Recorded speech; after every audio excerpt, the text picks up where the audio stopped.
Sebagaimana kita ketahui dari perjalanan hidup beliau, bahkan sejarah jemaat ini yang seorang pun tidak mungkin bisa melupakannya, bahwa ada satu sejarah yang sangat penting di masa kekhalifahan beliau itu, yaitu hijrahnya beliau beserta dengan jemaat ini dari markas di Kajian menuju Rabwah di Pakistan.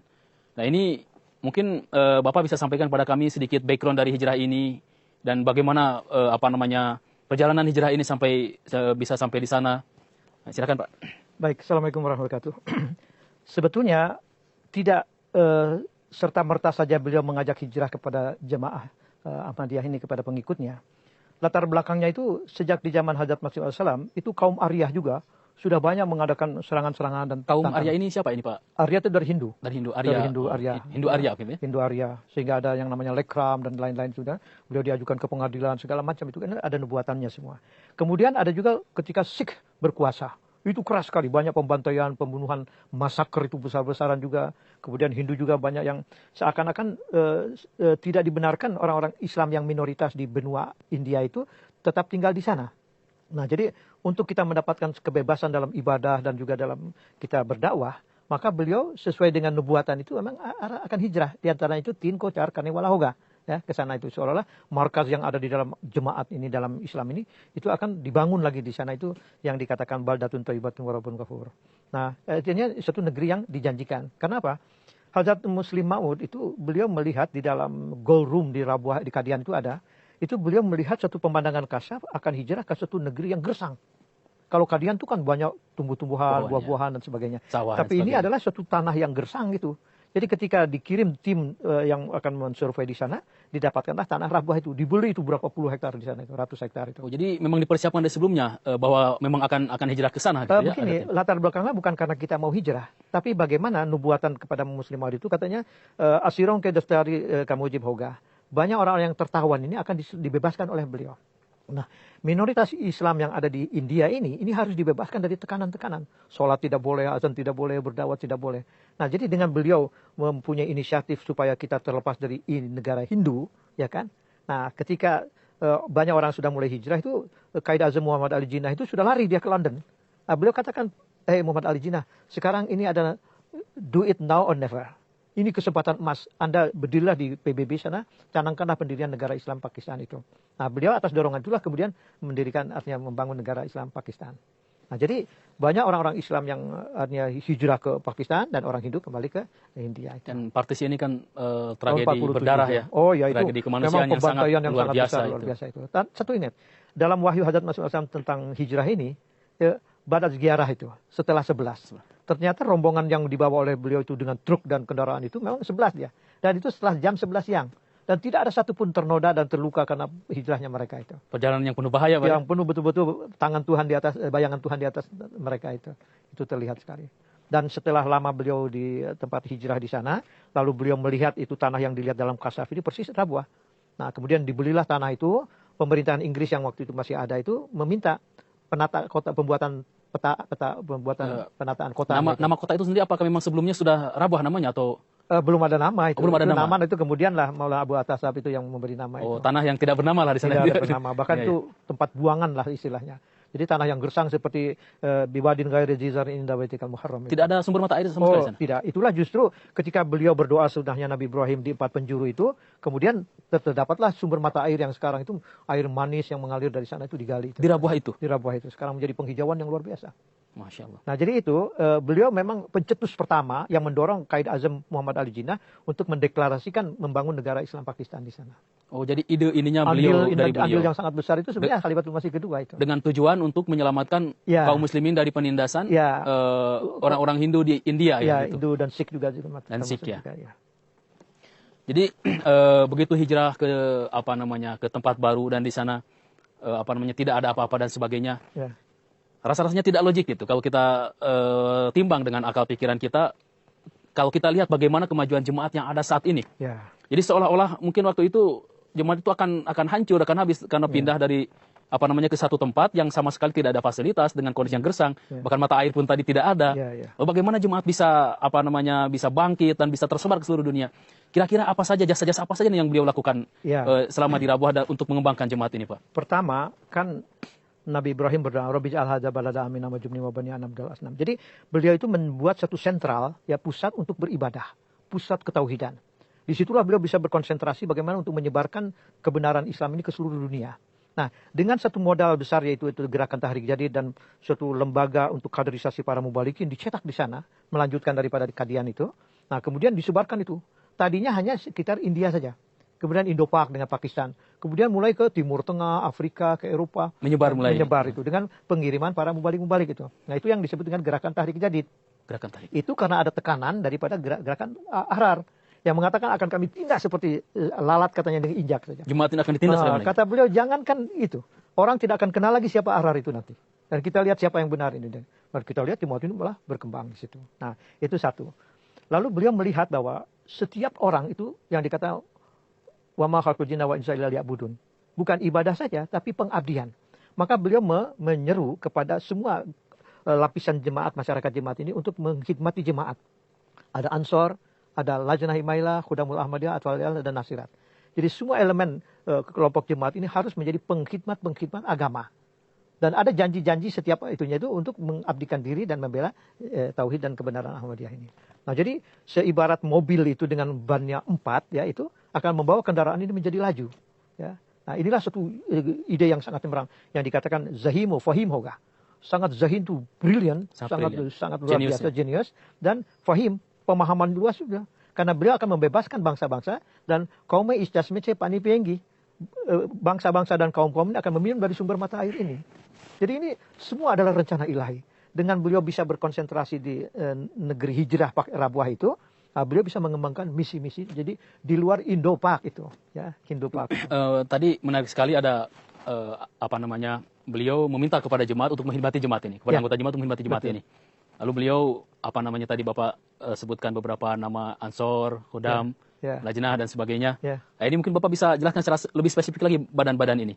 Tujuannya kenapa badan-badan ini kalau dibentuk? Kita dengar dari sumpah janji kita Ansor, Lajnah, Khudam, dan Nasirat, semua adalah loyalisasi kita terhadap nizam dan kepada tauhid ini. Ya. Bayangkan kita dari kecil sudah ada tertanam di dalam diri kita ini untuk menegakkan asma ilahi dan agama Islam ini dan untuk tetap lestarinya khilafat ini. Nah, jadi berapapun mereka melaju dalam tingkatan-tingkatan umur dan keadaan ini tetap akan berkhidmat kepada jemaat. Bahkan satunya lagi itu adalah wa mimma razaqnahum yunfikun, pengorbanan.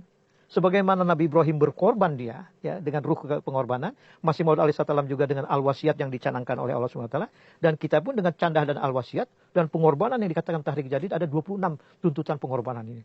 Jadi hidup kita ini selalu dibungkus oleh pengorbanan-pengorbanan. Qul inna sholati wa nusuki wa mahyaya wa mamati lillahi rabbil alamin. Hanya jemaat inilah yang bisa mengejawantahkan ini daripada makna daripada ayat itu. Ini bagaimana pembagian dari badan-badan itu sendiri Pak yang beliau buat ini? Ya, sebetulnya Ansor itu adalah kaum bapak, ya, yang sudah berkeluarga. Ada batasan usia tertentu? Ya, setelah 40 tahun ke atas itu. Baru Lajnah kan. Lajnah itu adalah mereka yang sudah menikah atau tidak, itu adalah kaum wanitanya. Jadi Lajnah Imailah itu adalah sebetulnya kalau budak itu, belian itu namanya khadim kan, atau dia khadim lah atau sebagai budak belian. Kalau sahaya itu wanita, jadi sahaya daripada Allah Subhanahu Wa Taala, jadi penolong agama Allah Subhanahu Wa Taala. Baru nanti khudam itu adalah bentengnya, ya, benteng yang akan menjadi penggerak daripada jemaat ini. Nah, jadi mereka itu adalah yang akan membantu. Dan satu kali lagi, pembiayaan yang beliau canangkan itu sebetulnya sudah rencana ilahi, ada wahyu. Yang suruka rijalun nuhi ilahi minas sama. Orang-orang akan menolong engkau yang mana pertolongan itu akan kami wahyukan dari langit. Ya, badsyahung aru amirong kedilometri muhabbad dalai jengge. Ya, akan ditanamkan kecintaan ke dalam hati raja-raja dan orang-orang kaya. Padahal beliau pengikutnya itu orang-orang kecil dulunya. Tapi ada suatu nubuatan nanti dari bangsa-bangsa dan dari kaum-kaum itu nanti akan muncul orang-orang kaya dan raja-raja yang akan mengkhidmati beliau. Nah, sekarang inilah yang kita melihat dari mana kita dengan biaya triliunan kita dapat itu, ya, miliaran rupiah membangun masjid, markas-markas jemaat, percetakan buku, tablik-tablik, seminar, ya. Bukan kita menjadi boneka Inggris, apalah artinya boneka Inggris itu. Tetapi kita yang punya malik itu menjadi penguasa kita adalah Allah Subhanahu Wa Taala, ya. Nah, itulah dari mereka menghidupkan kembali yuhyidin wa yuqima syariah, menghidupkan kembali dan menegakkan kembali syariat. Jadi Islam yang tinggal nama, Quran tinggal tulisan dan pecah belah ini akan disatukan. Bukan hanya kelompok Islam. Tapi agama-agama yang lain yang dijanjikan akan datang juru selamat ini akan disatukan. Yuriduna liyudfi'u nurallahi bi afwahihim. Allah mutimunir. Walaji arsala rasulahu bil huda wa dinil haq itu. Jadi kalau tidak ada beliau sebagai muslih rabbani, siapa lagi dalam Islam ini? Ya. Jadi ini suatu hal yang menghebohkan dunia, dan tiba-tiba saja Tuhan mengangkat ini dari satu kelompok yang satu. Yang satu ini yang lilladzina amanu wa amilus solihati tadi itu. Ya. Jadi apa namanya, mungkin bisa saya simpulkan bahwa salah satu janji beliau di hadapan jenazah ayahanda beliau ketika wafat itu, mungkin bisa saya simpulkan bahwa dengan pembentukan badan-badan yang tadi Bapak sampaikan, dengan tujuan apa yang sangat mulia itu, salah satu bentuk pemenuhan janji beliau juga mungkin ini Pak ya? Ya dengan, betul. Apa namanya? Tapi sebetulnya tidak persis itu ya. Tapi ada satu wahyu lagi. Tere zuriat mersia eksas berpakalunga. Jadi salah satu daripada keturunanku aku akan bangkitkan dia. Dan dia akan berjuang di atas tauhid dan memajukan jemaat ini. Dan banyak bangsa-bangsa akan memperoleh berkat daripada orang ini. Dari beliau. Ada lagi satu, wo jaljat barega, wo asirongke dasgar karega. Dia akan membebaskan bangsa-bangsa. Artinya Afrika 250 tahun dijajah oleh Eropa, Indonesia juga, banyak negara Mauritius dan sebagainya. Ini dengan kedatangan Ahmadiyah lalu memperoleh kemerdekaan, di situ jemaat berkembang dengan bagus. Ya, jadi artinya bukan hanya sekedar duniawi saja mereka akan terbebas dari penjajahan, tetapi penjajahan agama dan ideologi juga itu akan dibebaskan nanti. Ada satu lagi, usahibi sikwah, tempat mengadu. Tidak ada satu nizam di dunia ini yang mana seluruh dunia mengadu kepada khalifah. Setiap surat, setiap doa dan permohonan itu selalu dijawab. Dan ini satu kehebatan beliau itu, di mana suara hati nurani itu didengar seperti Rasulullah tempat mengadu, itu pun disampaikan oleh beliau. Ini berbicara berkenaan dengan masalah nizam tadi ini sangat menarik sekali. Karena mungkin nizam inilah pengikat menjadi sumber kekuatan dari jemaat ini Pak ya. Betul. Mungkin kira-kira bisa Bapak sampaikan langkah-langkah beliau apa saja itu untuk penguatan nizam jemaat, nizam khilafat ini Pak. Jadi begini ya, seperti dalam tubuh ini ada satu yang namanya otak, brain itu. Ya. Jadi khalifah itu seperti ini polanya dia. Jadi tangan, kaki, mata, telinga ini dikontrol dan di order atau diperintah itu oleh otak dia. Makanya Huzur mengatakan seluruh dunia laporan kepada saya, tulislah kepada saya, ngadulah kepada saya. Saya akan beri arahan itu. Jadi tidak ada satupun bagian daripada jemaat. Sekarang contoh, seluruh orang yang beat di dalam jemaat ini dicatat. Tidak ada dalam organisasi dunia manapun yang anggotanya itu dicatat, alamatnya, pekerjaannya, penghasilannya, apapun janji-janjinya dan sebagainya. Nizam Tajdid itu. Dan itu begitu rapihnya. Karena ada nubuatan daripada Allah Ta'ala kepada Masih Maud, bahwa Imam Mahdi atau Masih Maud Salam itu akan mencatat nama-nama pengikutnya itu. Dan itu ada 313 sebanyak anggota, pasukan Badar daripada Hadat. Dan itu ada dibukukan oleh beliau. Sekarang bukan lagi 313, tapi sudah 200 juta orang dicatat semua dalam jemaat itu. Nah, semuanya tercatat ya? Semua tercatat. Terdata dengan baik. Nah, itu. Jadi itulah yang katanya siapa yang meninggalkan jemaat itu satu jengkal akan terlempar di dalam api. Berarti ketaatan di situ. Ya. Atiullah wa atiur rasulah ulil amri minkum atau wa mayutillah wa rasulah, itu semua ajaran Islam itu ketaatan. Itu ada yang dikatakan taat atau mati itu di sana. Mau dikirim ke Rusia, ke Cina, ke Afrika, ke negara Siberia, ke Rusia, tidak ada yang mengeluh. Ketika sudah diperintahkan harus dilaksanakannya. Dan itu selalu berhasil. Nah ini satu kehebatan, bukannya orang Ahmadiyah ini tahan banting dan memang anti peluru semua, tidak. Tetapi di situ Tuhan yang suruh karijalun nuhi ilahi minas sama itu dia. Ada janji Allah Ta'ala di sana ya. Dan kata beliau apa? Kudrat sania ini akan berada pada kamu selamanya. Ya. Dan dari keturunan itulah muncul bibit-bibit yang sekarang menjadi khalifah yang ketiga, keempat, dan kelima. Itu bukan hanya sebagai suatu dinasti atau kebetulan, tetapi ada nubuatan bahwa rijalun aw rajulun min haula'il farisi. Memenuhi nubuatan itu. Ya, dan itu memang dari satu. Bahwa keturunan tara naslan ba'idah. Engkau akan melihat keturunanku yang panjang dan lestari. Itu dari cikal bakalnya Khalifah Masih yang kedua. Dari satu bibit, bayangkan itu. Ya. Jadi berbicara tentang sejarah hidup beliau ini sangat menarik sekali. Apalagi dengan kita Indonesia ini ada satu ikatan yang sangat kuat. Kalau kita lihat sejarah bahwa tabligh Islam melalui Jemaat Ahmadiyah ini sampai ke Indonesia itu di masa beliau inilah. Mungkin Bapak bisa sedikit ceritakan pada kami tentang bagaimana di masa beliau ini tabligh Islam Ahmadiyah ini masuk ke Indonesia ini Pak. Mungkin Indonesia belum ada waktu itu ya. Justru kita menyongsong ke sana. Jadi bukannya kita dikirim mubalik seperti halnya Afrika ataupun Timur Tengah atau Eropa dikirim mubalik. Tetapi pemuda-pemuda kita ini mempunyai naluri. Ingin mencari kebenaran. Karena katanya kalau mencari kebenaran bukan di negara Arab sana. Tetapi ada suatu gerakan baru yang muncul di India. Mereka datang di Lahore. Mereka datang sendiri ya? Di Lahore ketika ketemu dengan jemaat Lahore. Lalu bisik punya bisik katanya sebetulnya aslinya itu di Qadian. Nah, baru mereka pergi ke Qadian. Itu kan hanya 100 kilo itu jaraknya. Nah, di sanalah beliau jumpa dengan Khalifah Bai'at dan ikut dalam bergabung dengan Jamiah Ahmadiyah di sana. Nah, jadi dikirimlah mubalik-mubalik itu. Baru mubalik yang pertama dikirim Pak Rahmat Ali, jemaat ini berkembang mulai dari Tapak Tuan Aceh itu, terus ke Padang, ke bawah, sampai ke Jawa, terus menyebar itu. Dan alhamdulillah sekarang sudah hampir 400 cabang di Indonesia ini. Ya, gitu. Luar biasa sekali Pak. Nah, ini yang dikatakan alam yarauna annatil ardonan kusuamin atarafi afamul ghalibun.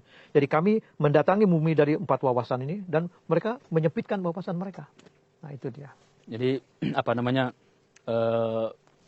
langkah-langkah beliau untuk menablikan Islam melalui Jemaat Ahmadiyah ini salah satunya dengan tadi itu Pak ya? Sebetulnya bukan itu. Fa'alhamaha fujuraha wa taqwaha. Jadi selalu akan dikatakan wa ja'alnahum a'immatan yahdun bi amrina. Yahduna bi amrina, memberi hidayah dengan petunjuk kami. Jadi khalifah ini selalu beliau perhatiannya itu ke langit ya. Apa gerakan-gerakan baru, apa langkah-langkah dan apa kebaikan-kebaikan itu. Nah, ini selalu mendapatkan pedoman dari arah langit. Ada gerakan tahrik jadid, wakfi jadid, itu ada gerakan-gerakan yang lain. Seperti itu. Sebelum kita sampai kepada akhir dari acara ini, saya ingin Bapak menjelaskan tentang akhir hayat beliau. Oh, iya. Di mana pada saat itu ada satu kejadian yang sangat menginikan hati kita, yaitu ada musuh yang berusaha untuk mensyahidkan beliau ini. Iya. Bagaimana kejadian tersebut dan apa dampaknya bagi jemaat saat ini? Itu sekitar tahun 60-an ya, beliau meninggalkan tahun 65 ya. Tapi jauh sebelum itu, pada waktu asar itu, saat kejadiannya hampir sama dengan kejadian Hadrat Umar radhiyallahu anhu. Jadi ada orang yang dia itu orang mungkin dari Yahudi atau siapa yang masuk Islam, ya karena dia tidak puas kemudian membunuh Hadrat Umar itu pada asar. Nah, ini juga beliau itu terdakwa atau yang berencana membunuh itu duduk di saf depan itu, salat asar itu. Oh, waktu salat dia ikut salat juga? Salat. Jadi ketika selesai itu memberi salam, lalu dia bangkit dan menusuk dengan badik itu.